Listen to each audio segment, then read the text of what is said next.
Morning, guys. Excuse the low angle. I'm just sitting here on a little bit of beach, just looking out over the river. So I figured I'd get my toes in the sand and talk about what is really helping me at the moment focus my attention on where my focus should be on my business, on Range of Motion. And just sort of thinking about this as I was walking, and I thought maybe it would be something that would be of use to you guys as well, just in terms of the thought patterns that I'm going through. Now, some of you may be aware of Maslow's Hierarchy of Needs, which is basically this pyramid with a whole bunch of levels to this pyramid. And the basic premise is that you have to get the stuff at the bottom of the pyramid right first, and that's food, shelter, water, more sort of physiological things. And then as you get towards the top of this pyramid, that's when you start looking for love and ultimately what he calls self-actualization.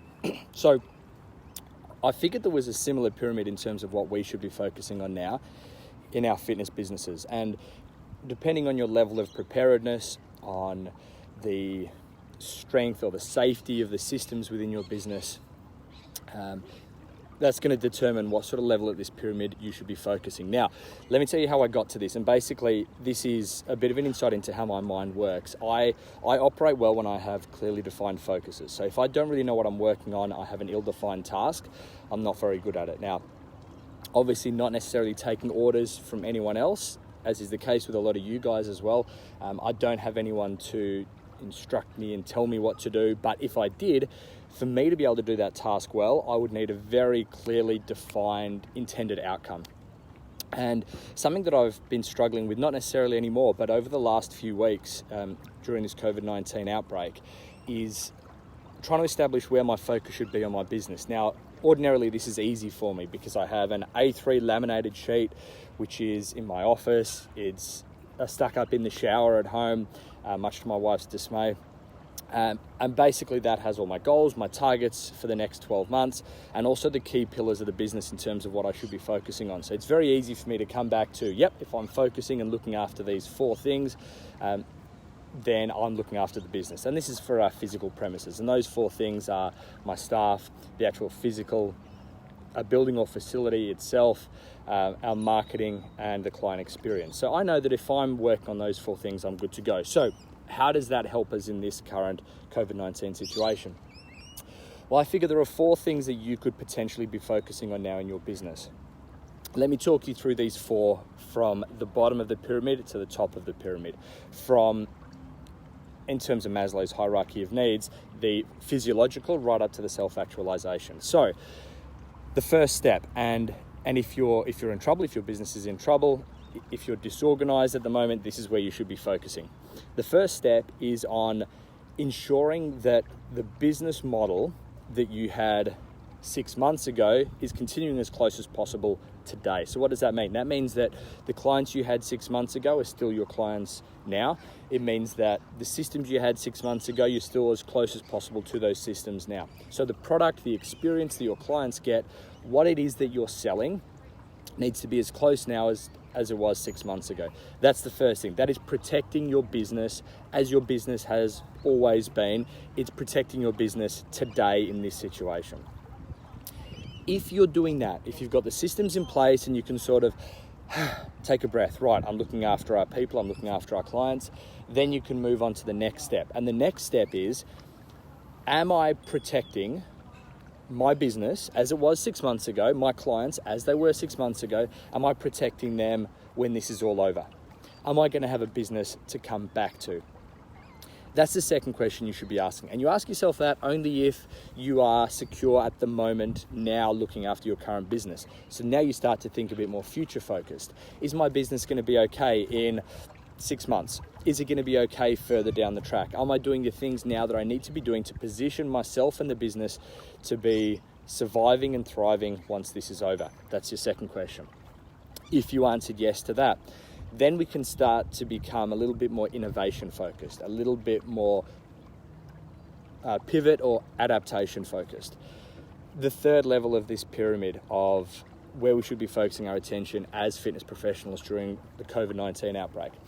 The third level here is, what can I do differently now to pivot or tweak my current business model to serve or add value to my clients, to people who will potentially be paying me money to help the bottom line of the business? Can I change or pivot what I'm doing to better cope with the current opportunities that exist only because of COVID-19? So there are opportunities that exist now that didn't exist 6 months ago. So if you stay with your exact same business model now to what you had 6 months ago, yes, you've got the first 2 levels of the pyramid taken care of, but you're perhaps missing opportunities. So this is a time that we're not just trying to get our head above water to breathe, but to actually start swimming forward. What does the current world, economic, social climate afford you now that you would not normally be able to do? What opportunities exist because of COVID-19 which didn't exist 6 months ago? So that's the third level, the third question. What can I be doing now to take advantage of the opportunities that are unique to this situation? The final level, so this is the fourth level. So if you have done those first 3, you're ticking the box on those things. The fourth thing would be, what opportunities are going to exist in a post-COVID-19 world, which I can begin to position myself now to take advantage of? So what do I mean by this? Well, the world is going to change. The world is going to change after this. It's changed already. Now, it's not to say the human nature necessarily is going to change. We'll have the same drives, the same needs, the same motivators, intrinsic and extrinsic. But it's the extrinsic stuff that's maybe going to change. Our environment is going to change a little bit. And it's going to change because, for example, people are going to realize that they actually quite enjoy doing personal training sessions over a Zoom call. People are going to realize, and corporations and bosses are going to realize that, wow, there's actually more productivity going on in my workday now than there was when I was working a 5-day work week from home, a 9 to 5. There are extrinsic environmental factors that are going to change, that are going to mean that we are going to change. As a culture, as a society, there is going to be a drastic change here. Not the innate, intrinsic, inbuilt human needs and drives, but the selective pressures that act on those inbuilt needs and drives. So knowing that and understanding that, and knowing that there's going to be a little sort of 5% shift in the universe when this blows over, what opportunities exist there for you? What new ventures or innovations or products or experiences are you going to be able to create to position yourself to change in this post-apocalyptic world? That's the fourth level of this hierarchy. Really forward thinking. And this is tricky because it takes a degree of empathy, not empathy in terms of how other people are feeling, but empathy in terms of how society is going to feel in the long run, in a world that we perhaps haven't been able to imagine yet.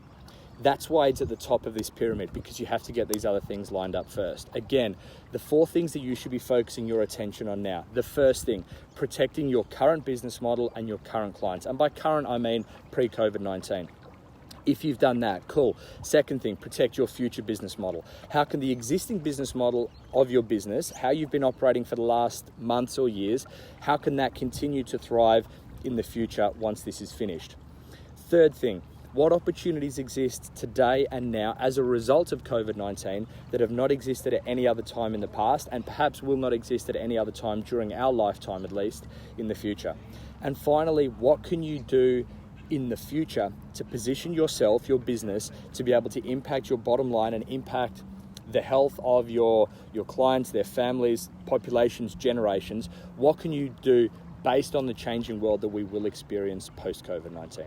Guys, those are the 4 things I think you should be thinking of. Sometimes it helps just to write these down. So if you're feeling flustered, if you don't know where your attention should be, if you don't know what your current focus should be on in this unique and unusual climate, look at these 4 things, focus on these in order of priority. It gives you somewhere to keep your focus, to keep your attention. You'll feel productive, you'll feel useful, which will improve your mental health, and it will improve your business now and into the future. Thanks, guys. I hope there is some value in that for you.